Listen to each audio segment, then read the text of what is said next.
Bonsoir, ici Jean-François Lépine. Je vous souhaite la bienvenue à Zone Libre. Son nom ne vous dit probablement pas grand-chose, mais en Israël, son pays d'origine, tout le monde le connaît, même s'il est en prison depuis des années.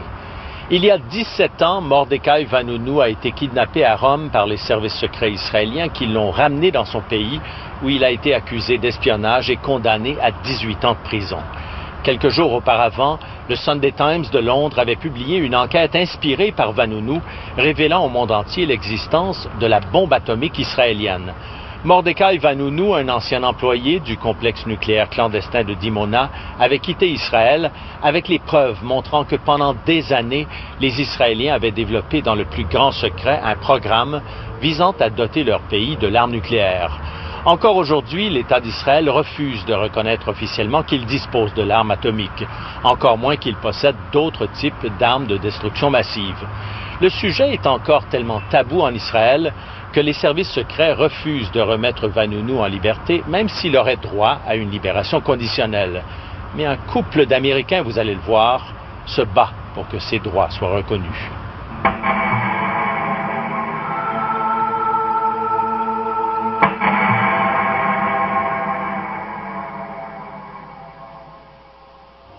Let me stay in your arms, I'm addicted to your charm. You're getting to be a habit with me. Voici les Ilof. Il y a 5 ans, ils ont adopté un inconnu qui leur écrit du fond de sa prison en Israël. Chère Mary et Nick, je suis bien heureux d'avoir déjà de vos nouvelles. Je ne peux pas vous dire quand se déroulera la prochaine audience pour ma libération conditionnelle. Nous avons vécu depuis longtemps dans des conditions très difficiles. Je me demande si les Américains vont attaquer l'Irak. L'homme qu'ils ont adopté s'appelle Mordechai Vanunu. Emprisonné comme traître, il a passé 11 ans en isolement. On l'a enfermé dans une cellule de moins de 2 mètres par 3, sans fenêtre, pour le couper de tout contact avec l'extérieur. Même quand il sortait pour marcher, on le couvrait d'une toile. Il a passé plus de temps en isolement cellulaire que n'importe quel autre être humain du monde occidental. Ces conditions de détention étaient tellement pénibles que nous avons décidé de l'adopter. Comment une nation peut-elle traiter un être humain de la sorte? Enfant, Vanunu quitte le Maroc pour suivre sa famille en Israël. Après avoir servi dans l'armée israélienne, il étudie la philosophie et trouve du travail à Dimona. Ce mystérieux complexe dans le désert du Negev emploie des milliers de personnes tenues au secret. Pendant des années, Israël présente ce complexe comme une usine de textile sans jamais reconnaître sa véritable mission, fabriquer du plutonium pour les bombes. Vanunu se fait remarquer parce qu'il désapprouve publiquement les politiques officielles du gouvernement. Il reçoit un sérieux avertissement et décide de partir, mais pas sans les preuves qui vont changer le cours de l'histoire. À ce jour, ces photographies demeurent les seules images jamais montrées de l'intérieur de la centrale nucléaire israélienne. En 1986, Peter Hunam, journaliste au Sunday Times, prend connaissance d'une rumeur selon laquelle un dissident israélien offre de prouver ce que le monde entier soupçonne depuis longtemps. Cet homme prétendait avoir travaillé à l'usine de séparation isotopique du plutonium pour fabriquer des armes nucléaires. Il disait détenir des photos des appareils et beaucoup d'informations sur la quantité de matière traitée. Il pouvait nous fournir des preuves irréfutables qu'Israël avait un programme très avancé. Hunam prend l'avion pour rencontrer Vanunu, qui est devenu chrétien et vit en Australie. On amène Vanunu en Angleterre, on l'installe dans un petit hôtel de campagne et on le cache dans le coffre d'une voiture pour le conduire au journal pendant qu'on vérifie son histoire. Mais des agents des services secrets israéliens, filmés ici par une caméra de surveillance, sont à ses trousses et attendent l'occasion de frapper. Le Sunday Times prend des semaines avant de mettre l'histoire sous presse. Lorsqu'il la publie enfin, le 5 octobre 1986, Vanunu a disparu.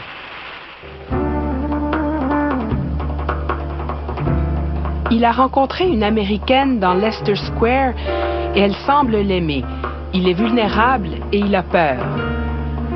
Quand elle lui suggère de l'accompagner en lieu sûr à Rome, il tombe dans le panneau. C'est le piège amoureux classique.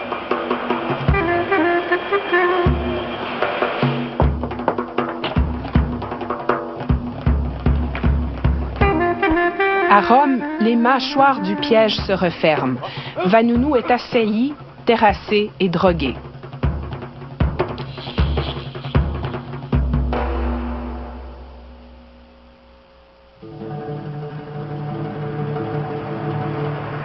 Il est kidnappé et ramené inconscient par bateau en Israël comme une marchandise de contrebande. Pendant des semaines, personne ne sait où il se trouve. Éventuellement, les Israéliens le jugent en secret. Ils admettent ensuite détenir Vanunu, mais personne ne sait comment il est entré au pays. Son enlèvement, perpétré illégalement en terres étrangères, reste caché. Vanunu réussit à trouver un stylo et à résoudre ce mystère pour la presse. Kidnappé à Rome le 30 septembre 1986. C'est Shimon Peres, alors Premier ministre, qui a ordonné la capture de Vanunu. Ce kidnapping demeure un secret d'État. Aux yeux de Peres, le père du programme nucléaire secret d'Israël, Vanunu est un espion.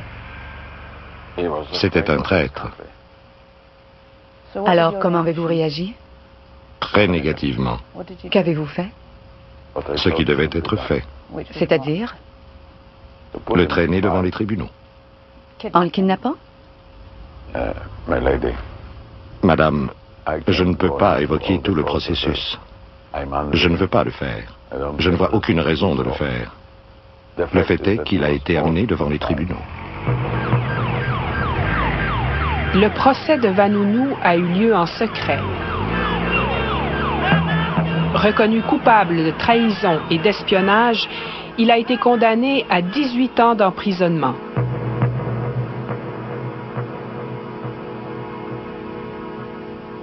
Vanunu a été l'objet d'une vengeance. Et il fallait qu'il serve d'exemple dissuasif parce qu'il avait brisé la loi du silence de la société israélienne. Il a enfreint un tabou très puissant au sein de cette société très fermée, presque tribale. Mordecai Vanunu commence à purger sa peine le 27 mars 1988. On verse peu de larmes pour lui. La plupart des Israéliens le jugent pire qu'un traître parce qu'il a tourné le dos au judaïsme. Ses parents le déclarent mort et le monde entier oublie le dénonciateur du programme nucléaire israélien. Mais la vérité fait son chemin. Vanunu a révélé au monde que l'État d'Israël avait fabriqué entre 100 et 200 bombes atomiques et qu'il développait des bombes à neutrons et des armes thermonucléaires en quantité suffisante pour détruire le Moyen-Orient. Et personne n'a fait quoi que ce soit depuis. Aujourd'hui, selon les rapports des experts, Israël possède le 6e arsenal nucléaire au monde, incluant des armes tactiques, des mines et des missiles de moyenne portée pouvant être lancés des airs, de la mer ou de la terre. On pense que le plutonium est fabriqué à Dimona, que les armes nucléaires sont assemblées à Yodefat et entreposées à Zakaria et à Eilabon. 3 sous-marins nucléaires sont basés à Haïfa et les laboratoires d'armes chimiques et biologiques se trouvent à Nes Ziona. Israël n'émet aucun commentaire sur ces informations. Mais les preuves s'accumulent. En 1992, un avion cargo israélien s'écrase à Amsterdam. Les Israéliens déclarent que l'avion transportait des fleurs. Il faudra attendre 6 ans et une enquête du Parlement hollandais avant que l'État hébreu n'admette que sa cargaison contenait du DMMP, une composante d'un gaz neurotoxique. Le DMMP était destiné à un institut de recherche de Nes Ziona, un des sites les plus secrets de la défense israélienne. Il n'est assujetti à aucune inspection internationale et toute déclaration sur ses activités est interdite par la stricte censure militaire.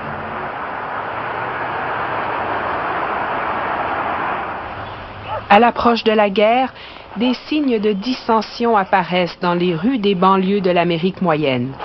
Nick et Mary Eloff font campagne pour la paix depuis la conscription de la guerre du Vietnam. Par définition, un objecteur de conscience est quelqu'un qui s'oppose avec sincérité à toute forme de guerre. Ce sont deux termes très importants dans cette définition. Sincérité et toutes les guerres. La crainte d'un retour éventuel de la conscription conduit une nouvelle génération à l'Église pour savoir comment ils peuvent revendiquer leur droit de dire non s'ils sont appelés à servir sous les drapeaux. Selon les Eloff, Mordecai Vanunu est l'objecteur de conscience par excellence. Lors de leur première visite en 1997, Vanunu en était à sa 11e année de réclusion en isolement. Nous avons attendu et ils l'ont amené. Il avait l'air d'un vieillard. Il s'est approché de nous et a mis ses doigts entre les barreaux de cette espèce de cage d'acier. Nous pleurions. Nous souffrions horriblement de le voir dans cet état.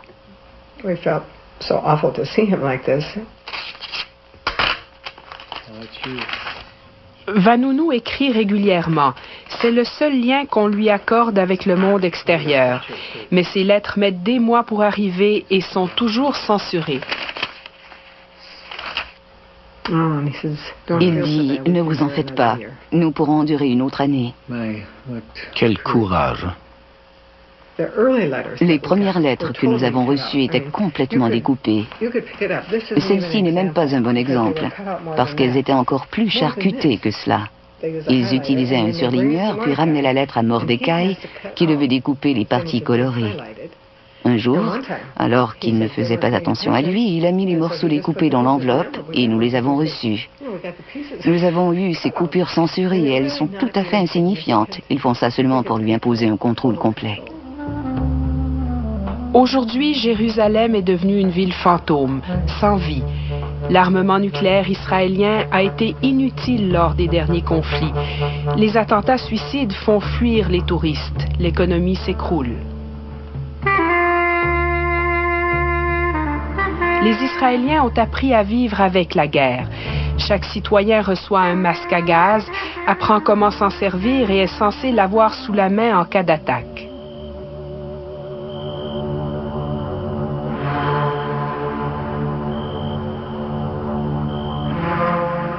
La plupart des Israéliens perçoivent les armes nucléaires comme un élément dissuasif légitime parce qu'ils se considèrent en état de siège.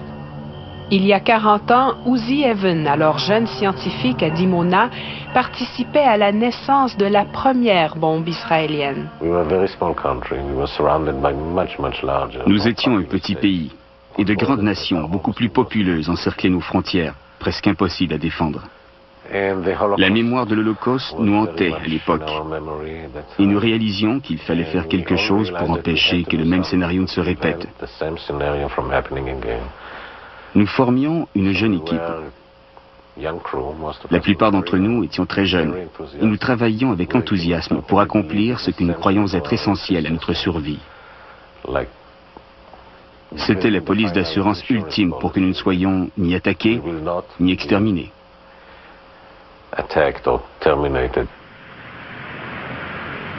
Dans les années 50, le jeune Shimon Peres négocie une entente secrète avec la France pour acheter un de leurs réacteurs nucléaires.